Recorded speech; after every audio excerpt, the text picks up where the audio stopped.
حضور علیہ السلام کے سفر معراج کے دو حصے تھے۔ ایک حصہ وہ تھا جس میں آپ علیہ السلام مسجد حرام سے مسجد اقصی تک تشریف لے گئے۔ اس سفر کے اس حصے کو اسراء کہا جاتا ہے۔ اور دوسرا حصہ وہ تھا جس میں آپ صلی اللہ علیہ وسلم بیت المقدس سے پھر ملائے اعلیٰ آسمانوں پر تشریف لے گئے تھے، اور سفر کے اس حصے کو معراج سے تعبیر کیا جاتا ہے۔ پہلے حصے کا بیان قرآن کریم کی اس آیت میں بڑی وضاحت کے ساتھ ہے۔ کھلے الفاظ میں اللہ تبارک و تعالیٰ نے بیان فرمایا کہ کس طریقے سے اللہ تبارک و تعالیٰ اپنے محبوب بندے کو رات کے تھوڑے سے حصے میں مسجد حرام سے مسجد اقصی تک لے گیا۔ تو سفر کا یہ حصہ تو قرآن کریم کی اس آیت سے وضاحت کے ساتھ ثابت ہے۔ اب رہی بات سفر کے دوسرے حصے کی، جس میں آپ صلی اللہ علیہ وسلم بیت المقدس سے آسمانوں پر تشریف لے گئے تھے، تو اس کا ذکر سورۃ النجم میں ہے، اور اس کے علاوہ احادیث متواترہ سے جناب رسول اللہ صلی اللہ علیہ وسلم کے سفر مبارک کا یہ حصہ ثابت ہے۔ یہ پورا سفر آپ صلی اللہ علیہ وسلم نے عالم بیداری میں جسمانی طور پر فرمایا تھا، یعنی یہ کوئی محض روحانی سفر نہیں تھا، بلکہ اپنے جسد اطہر کے ساتھ آپ صلی اللہ علیہ وسلم عالم بیداری میں مسجد حرام سے مسجد اقصی اور اس کے بعد آسمانوں میں اللہ تبارک و تعالیٰ کے حضور تشریف لے گئے تھے۔ مختلف روایات میں اس سفر کے جزیات اور واقعات کی تفصیل ہے۔ ان کا خلاصہ یہ ہے کہ نبی کریم صلی اللہ علیہ وسلم حرم میں اپنی رہائش پر آرام فرما رہے تھے، تو اتنے میں چھت کی جانب سے فرشتے حاضر خدمت ہوئے۔ جناب رسول اللہ صلی اللہ علیہ وسلم کو وہاں سے لے کر حتیم میں لایا گیا۔ حتیم میں لا کر آپ صلی اللہ علیہ وسلم کا شق صدر کیا گیا۔ شق صدر ایک اصطلاح ہے، اس کا مطلب ہے سینہ چاک کرنا۔ اس میں آپ صلی اللہ علیہ وسلم کا سینہ اقدس چاک کر کے آپ کے قلب اطہر کو نکالا جاتا، اور اس کو جنت سے لائے گئے پانی سے دھو کر پھر واپس اپنی جگہ رکھ کر پھر سینے کو درست کر دیا جاتا، اور اس دوران فرشتوں نے جناب رسول اللہ صلی اللہ علیہ وسلم کو اپنے ہاتھوں میں تھام رکھا ہوتا تھا۔ یہ شق صدر آپ علیہ السلام کے حیات مبارکہ میں 4 دفعہ ہوا تھا۔ پہلی مرتبہ اس وقت ہوا جب آپ علیہ السلام اماں حلیمہ کے ہاں تھے، اور بچپن کے ابتدائی برسوں میں تھے، 4 یا 5 برس آپ کی عمر مبارکہ تھی۔ اس وقت آپ کا شق صدر ہوا تھا، اور یہ آپ کی حفاظت کا ایک تکوینی طریقہ تھا، چونکہ عام طور پر بچے مختلف کاموں میں ملوث ہوتے ہیں، ادھر ادھر کے فضولیات میں حصہ لیتے ہیں۔ جناب رسول اللہ صلی اللہ علیہ وسلم کو اللہ نے آگے کار نبوت کے لیے تیار کرنا تھا، تو بچپن کے آغاز میں ہی آپ کا شق صدر ہوا۔ دوسری مرتبہ اس وقت ہوا جب آپ جوانی کے دہلیز پر قدم رکھ رہے تھے، 12 یا 13 برس کی عمر تھی، اس وقت رسول اللہ صلی اللہ علیہ وسلم کا شق صدر ہوا تھا۔ تیسری مرتبہ اس وقت ہوا جب اللہ تبارک و تعالیٰ نے آپ کو مبعوث فرمانا تھا، تو مبعوث بعثت سے پہلے تیسری مرتبہ جناب نبی کریم صلی اللہ علیہ وسلم کا شق صدر ہوا، اور چوتھی مرتبہ جب آپ کو معراج پر لے جایا جا رہا تھا، چونکہ اس سفر میں آپ نے وہاں تک جانا تھا جہاں جبرائیل کی بھی رسائی نہیں تھی، تو آپ کے قلب اطہر میں مطلوبہ جو توانائی یا طاقت ہے وہ پیدا کرنے کے لیے جناب رسول اللہ صلی اللہ علیہ وسلم کا چوتھی مرتبہ شق صدر ہوا۔ تو یہ 4 واقعات ہیں شق صدر کے جو سیرت کی مختلف کتابوں سے ثابت ہیں۔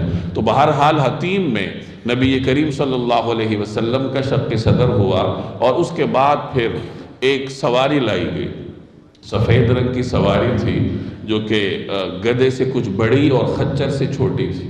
اس پہ نبی کریم صلی اللہ علیہ وسلم کو سوار کیا گیا، اور اس کی رفتار اتنی زیادہ تھی کہ جہاں نگاہوں کی انتہا ہوتی تھی وہاں اس کا اگلا قدم پڑتا تھا۔ آپ صلی اللہ علیہ وسلم فرماتے ہیں کہ جب مجھے یہاں سے لے جایا گیا اور میں مدینہ منورہ کے مقام سے گزرنے لگا جو اس وقت یثرب کہلاتا تھا، تو مجھے اتر کر 2 رکعت نماز پڑھنے کی ہدایت کی گئی۔ یہ وہی جگہ تھی جہاں بعد میں مسجد نبوی بنی۔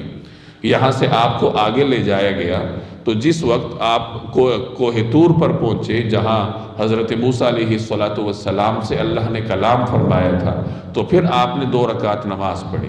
وہاں سے آگے جب مدین پہنچے جہاں موسیٰ علیہ السلام نے ہجرت کی تھی تو وہاں 2 رکعت پڑھی۔ پھر آپ مسجد اقصیٰ پہنچے تو وہاں آپ کو بتایا گیا کہ یہ مسجد اقصیٰ ہے۔ اس وقت چونکہ یہ کھنڈرات کی شکل میں تھی، عمارت تو اس کی باقی نہیں تھی، جیسے اگلی آیات میں اس کے ضمن میں آپ پڑھیں گے، تو وہاں نبی کریم صلی اللہ علیہ وسلم نے 2 رکعت نماز پڑھی۔ اس کے بعد ایک زینہ لایا گیا۔ اب اس زینے کی نوعیت کیا تھی؟ ظاہر ہے کہ ہم اس کو سمجھ نہیں سکتے چونکہ یہ سفر ہی معجزاتی طریقے سے ہوا تھا۔ تو اس زینے پر جناب رسول اللہ صلی اللہ علیہ وسلم جلوہ افروز ہوئے اور اس کے ذریعے پھر آپ آسمانوں پر تشریف لے گئے۔ مختلف آسمانوں سے آپ گزرتے گئے، آسمانوں کے دروازے آپ کے لیے کھلتے گئے اور مختلف آسمانوں پر حضرات انبیاء علیہ السلام سے آپ کی ملاقات بھی ہوتی رہی۔ پہلے آسمان پر حضرت آدم علیہ السلام سے ملاقات ہوئی تھی، دوسرے آسمان پر حضرت عیسیٰ علیہ السلام اور حضرت یحییٰ علیہ السلام سے ملاقات ہوئی، تیسرے آسمان پر حضرت ادریس علیہ السلام سے ملاقات ہوئی، چوتھے آسمان پر حضرت یوسف علیہ السلام سے ملاقات ہوئی، 5ویں آسمان پر جب آپ تشریف لے گئے تو وہاں حضرت ہارون علیہ السلام تھے، ان کے ساتھ آپ کی ملاقات ہوئی، 6ٹھے آسمان پر حضرت موسیٰ علیہ السلام کے ساتھ ملاقات ہوئی، 7ویں آسمان پر جب آپ تشریف لے گئے تو حضرت ابراہیم علیہ السلام تشریف فرما تھے، ان کے ساتھ آپ کی ملاقات ہوئی۔ اس موقع پر حضرت ابراہیم علیہ السلام کے ساتھ جناب رسول اللہ صلی اللہ علیہ وسلم کی گفتگو بھی ہوئی۔ مختلف روایات میں وہ منقول ہے کہ حضرت ابراہیم علیہ السلام نے آپ سے فرمایا کہ اے محمد صلی اللہ علیہ وسلم، اپنی امت کو میرا سلام کہنا اور ان سے کہنا، ان کو پیغام دینا کہ جنت کی جو مٹی ہے وہ بہت خوشبودار ہے، اس کا پانی بہت پاکیزہ ہے، لیکن یہ ہے بیابان، یہ بیابان ہے، گویا اس بیابان کو آباد تم نے خود کرنا ہے، اور اس کی آبادی کیا ہے؟